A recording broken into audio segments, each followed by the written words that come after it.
வாழ்க வளமுடன். இது புதன்கிழமை. ஒரு வாரத்துக்கு முன்னாடி எங்கள் ஸ்கூலில் ஒரு டீச்சர் என்கிட்ட வந்து, இங்கே பாருமா, பூனை வளர்க்கிறேன்னு எழுத சொன்னால் பூனை வரிக்கிறேன்னு எழுதி வச்சுருக்கான், பூனைக்கு பூனை ஈன்னு எழுதி வச்சுருக்கான்னு ஒரு மாணவனை சொல்லி ரொம்ப வருத்தப்பட்டாங்க.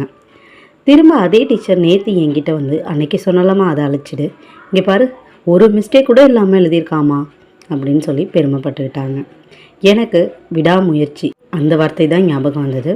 முயற்சி திருவினையாக்கும். இது எல்லார் வாழ்க்கைக்குமே பொருந்தும். முயன்றால் கண்டிப்பாக எதுவாக இருந்தாலும் நம்மளால் மாற்றி ஜெயிக்க முடியும். காலையில் எழுந்ததுமே முதல் உணவு கடவுளுக்கு தான்.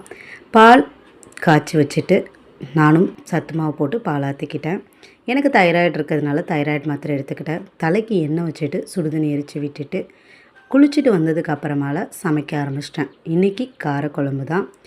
தம்பிக்கு காய்கறியெல்லாம் வேக வச்சு மசிச்சு வச்சுட்டு போனேன். கீரை கடையல், சாதம்,